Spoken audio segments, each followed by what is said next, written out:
عزیزم محمد عزیر سلمہ ولد حافظ محمد رفیق صاحب عادل آباد، میں ان سے درخواست کرتا ہوں کہ وہ آئے اور ارتداد کی بڑھتی لہر پر اپنی تقریر پیش کرے۔ صدر جلسہ حضرت مولانا مفتی عبدالغنی صاحب بھینسہ، جو بھینسے سے تشریف لائے ہیں اور جمعیت علماء ضلع نرمل کے صدر ہیں، تو وہ بھی انشاءاللہ کچھ ہی دیر میں اسٹیج پہ جلوہ افروز ہوں گے۔ تو میں ان علماء اکرام سے جن کے نام لیے گئے ہیں درخواست کرتا ہوں کہ وہ اسٹیج پہ تشریف لائیں، اور جو احباب ہیں وہ ماشاءاللہ بہت اچھے طریقے سے تقریریں سن رہے ہیں، اور بچوں کی ہمت افزائی اور بچوں کے ساتھ آپ سبحان اللہ ماشاءاللہ کہیں گے تو یہ چھوٹے چھوٹے بچے کل کے دن بڑے بڑے جلسوں میں بڑے علماء، علامہ، مفتی، محدث، مفسر بن کر قرآن کا پیغام پہنچائیں گے۔ اللہ پاک اور تمام کو اللہ پاک خوب چمکائے۔ السلام علیکم ورحمۃ اللہ وبرکاتہ۔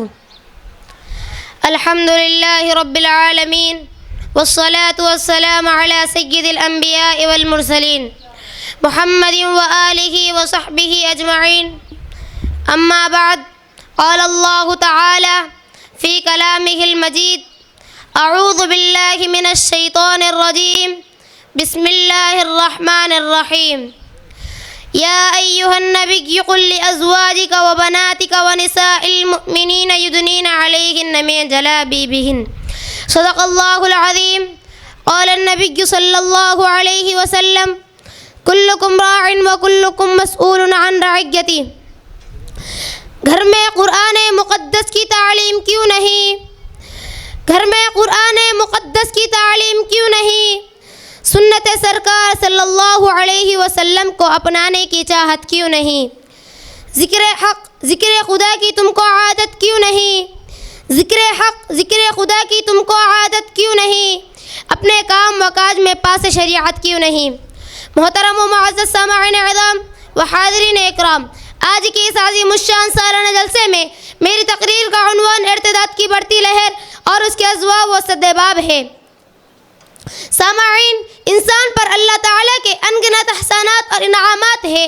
ان تمام نعمتوں میں سب سے عظیم اور محتم بشان نعمت ایمان کی نعمت ہے۔ روئے زمین پر نہ اس سے بڑھ کر کوئی اور نعمت موجود ہے، نہ اس کے برابر۔ دنیا کی ہر نعمت، لذت، آسائش و سہولت، آرام و راحت 4 روزہ اس مختصر سی زندگی کے ساتھ ختم ہو جائیں گی، مگر وہ نعمت جس کا ثمرہ دنیا میں سعادت و اطمینان ہے اور اس کا اثر آخرت تک باقی رہتا ہے، وہ اسلام کی ہدایت ہے، اور وہی سب سے بڑی نعمت ہے جسے اللہ تعالیٰ اپنے خاص بندوں کو نوازتا ہے۔ اسی اہمیت و منزلت کے پیش نظر اس نعمت کو اپنی طرف منسوب کر کے اسے دوسری نعمتوں کے مقابلے میں شرف بخشا گیا۔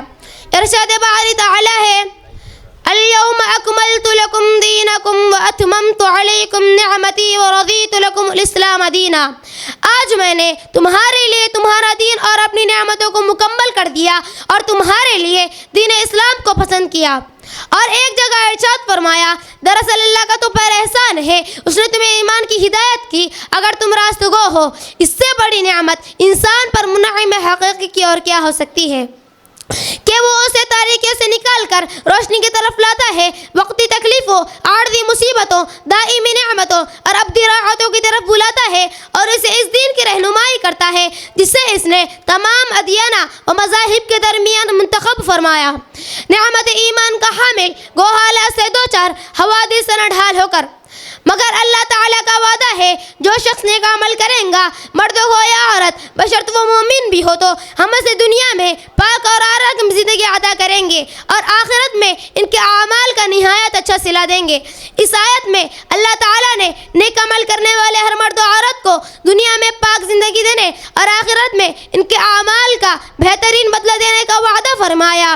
لیکن اس شرط پر کہ عمل کرنے والا خواہ مرد ہو یا عورت نعمت ایمان سے سرفراز ہو۔ معلوم ہوا کہ ایمان کی دولت سب سے قیمتی دولت ہے، دنیا کی کوئی دولت اس کا مقابلہ نہیں کر سکتی، اور اللہ تعالیٰ کی نعمتوں میں سب سے عظیم نعمت یہی ایمان ہے۔ اس نعمت کی قیمت کا اندازہ اس بات سے لگایا جا سکتا ہے کہ زمین، آسمان، دنیا کا سارا نظام صرف اسی کی وجہ سے قائم ہے۔ جب کوئی ایمان والا باقی رہے گا، آسمان گر پڑے گا، چاند، ستارے، سورج سب بے نور ہو جائیں گے، اور اللہ تعالیٰ روح زمین پر قیامت برپا فرمائیں گے۔ حالات بتلا رہے ہیں کہ ایمان کی اس طاقت و قوت کا اندازہ ہم سے زیادہ ہمارے دشمنوں کو ہے۔ اس کے لیے وہ مختلف رنگ و روپ میں حاضر ہو کر متاع ایمان پر ڈاکہ ڈالنے اور بھولے بھالے مسلمانوں کو ارتداد کے گھاٹ اتارنے کی نت نئی سازشیں کر رہے ہیں۔ انہی سازشوں کا ایک حصہ مسلمان لڑکیوں کو اپنے دام محبت میں مبتلا کرنا اور ان سے ناجائز تعلقات قائم کرنا اور ان سے شادی کے خوشنما لیبل کے ذریعے ان کا مذہب تبدیل کروا کر انہیں بے یار و مددگار چھوڑ دینا ہے۔ محترم حضرات، پہلے چند دنوں میں ملک کے مختلف ریاستوں سے اس طرح کے کئی واقعات سوشل میڈیا کے ذریعے منظر عام پر آ چکے ہیں۔ ارتداد کے ان پیہم واقعات کو پڑھ کر ہر وہ مسلمان جس کے سینے میں ملت اسلامیہ اور دین اسلام کے لیے دھڑکنے والا دل ہو ضرور مغموم ہوتا ہوں گا۔ ہر دختران ملت کی بہرحال روی اسے غور و فکر پر مجبور کرتی ہوں گی، مگر افسوس صد افسوس اسلام اور مسلمانوں کی رسوائی کا سبب بننے والے اس قسم کے واقعات اب روز کا معمول بن چکے ہیں۔ مسلمان لڑکیوں کا غیر مسلم لڑکیوں کے ساتھ فرار ہو جانا اور اپنے دین مذہب کو خرابات کر کے ان سے شادی رچانا اب اس قدر عام ہو چکا ہے کہ ہر ماہ اس قسم کے متعدد واقعات رونما ہوتے ہیں اور ہم سب کے لیے سوہن روح بنتے رہ جاتے ہیں۔ ارتداد کے ان واقعات کا تسلسل کے ساتھ بیچا جانا کیا ہماری آنکھیں کھولنے کے لیے کافی نہیں؟ آخر کب تک ہم غفلت سے لطف اندوز ہوتے رہیں گے؟ کیا ہماری غیرت کو سانپ سونگھ گیا؟ آخر کب تک ملت کی بیٹیاں دین و ایمان کا سودا کرتی رہیں گی؟ اس تشویشناک صورتحال کا حل تلاش کرنے سے پہلے ان اسباب کی نشاندہی ضروری ہے جو اس قسم کے واقعہ کا محرک بنتے تھے۔ کوئی زمانہ تھا ہماری بچیاں پاک دامنی کی مثال ہوا کرتی تھی، طہارت و پاکیزی میں ان کا کوئی ساری نہیں ہوا کرتا تھا، وہ اپنی عزت و ناموس کی حفاظت کے لیے کسی بھی قربانی سے دریغ نہیں کرتی تھی۔ خواتین کی ایمانی غیرت اور مذہبی وابستگی میں پیش آمدہ اس ایک واقعہ سے اندازہ لگایا جا سکتا ہے۔ حضرت ام سلیم رضی اللہ تعالی عنہ جب بیوہ ہوئی تو مدینہ منورہ کے ایک رئیس زادے ابو طلحہ نے شادی کا پیغام بھیجا۔ اس وقت ام سلیم مسلمان ہو چکی تھی مگر ابو طلحہ ابھی تک مسلمان نہیں ہوئے تھے، لہٰذا حضرت ام سلیم نے یہ دو ٹوک جواب دے کر ان کے پیغام کو رد کر دیا اور یہ کہا کہ اے ابو طلحہ، اللہ کی قسم آپ کی وہ حیثیت ہے کہ آپ کے پیغام کو رد نہ کیا جائے، لیکن مسئلہ یہ ہے کہ آپ کافر ہو اور میں مسلمان ہوں، اور کسی مسلمان عورت کے لیے مناسب نہیں کہ وہ کسی کافر کے ساتھ شادی کرے۔ یہ واقعہ اس وقت کا ہے جبکہ مسلم اور کافر کی شادی کے بطلان بھی حکم بھی نازل نہیں ہوئے تھے۔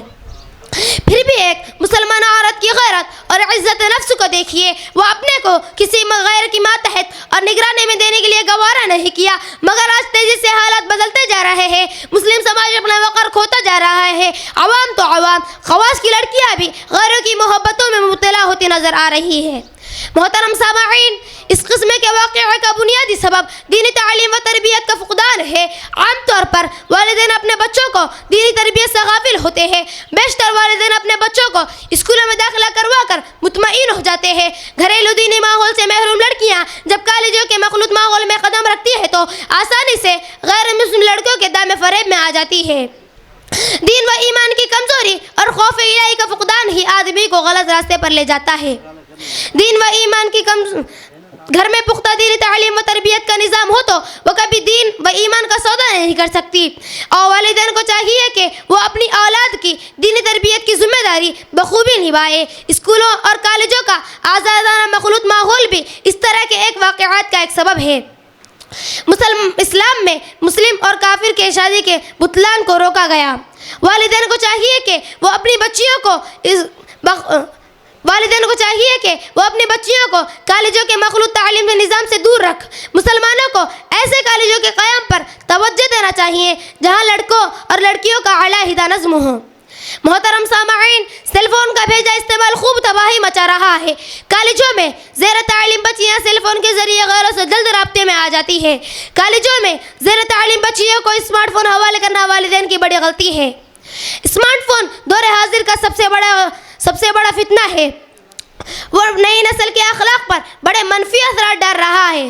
واٹس ایپ، فیس بک، ٹویٹر اور سوشل میڈیا کے دیگر ذرائع کا استعمال کر کے ہر نئی نسل کے قسم کو پار کر رہی ہے۔ دوسرا اہم کام، نئی نسل کو بنیادی دینی تعلیم سے آراستہ کرنے کی کوششوں کے ساتھ گھروں میں دینی ماحول پیدا کرنا بھی اشد ضروری ہے۔ دین و ایمان کی کمزوری اور خوف الہی کا فقدان ہی آدمی کو غلط راستے پر لے جاتا ہے۔ گھروں میں دینی ماحول و تربیت کا نظام ہو تو وہ کبھی دین و ایمان کا سودا نہیں کر سکتی۔ اس کے برخلاف بے دین والدین اولاد کی دینداری پر سے کیا سروکار ہوں گا۔ مختصر یہ کہ ملت کے ہر فرد کو دختران ملت کے ارتداد پر فکر مند ہونا چاہیے۔ اگر وقت سے پہلے فکر نہ کی جائے تو کل کو یہ فتنہ ہمارے گھر کو دستک دے سکتا ہے۔ آخر میں اس شعر کے ساتھ میں اپنی تقریر کو ختم کرنا چاہتا ہوں۔ اللہ سے کرے دور تو تعلیم بھی فتنہ، اللہ سے کرے دور تو تعلیم بھی فتنہ، املاک بھی، اولاد بھی، جاگیر بھی فتنہ، نہ حق کے لیے اٹھے تو شمشیر بھی فتنہ، نہ حق کے لیے اٹھے تو شمشیر بھی فتنہ، شمشیر ہی کیا نعرہ تکبیر بھی فتنہ، وما علینا الا البلاغ۔ بہت خوب، یہ تھے عزیزم محمد عزیر سلمہ ولد حافظ محمد رفیق صاحب۔ ارتداد کا مطلب یہ ہے کہ دین سے پھر جانا، اور آج کتنی ایسی خبریں روزانہ پڑھنے کو ملتی ہے کہ فلاں صاحب دین سے پھر گئے ہیں، مرتد ہو گئے ہیں۔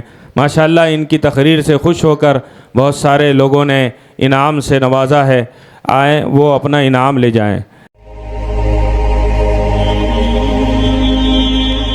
دا میسج میڈیا کے تمام سوشل چینلوں سے جڑے، جیسے Josh Moj, Instagram, Facebook, YouTube. Green vale high school ہمارے اسکول میں آنے والے تمام طلباء کو معیاری و مؤثر تعلیم دینا چاہتے ہیں۔ عصری تعلیم کے ساتھ دینی تعلیم و تربیت سے بھی روشناس کرنا چاہتے ہیں، تاکہ طلباء اس اسلامی ماحول میں تعلیم و تربیت پا کر بحیثیت مسلمان معاشرے میں اپنا اچھا کردار ادا کر سکے اور مخلوق خدا کے لیے فائدہ مند ثابت ہو۔ مکمل تعلیم کا نظام جس کی بدولت طلباء دینی و عصری تعلیم ایک ہی جگہ حاصل کر سکے۔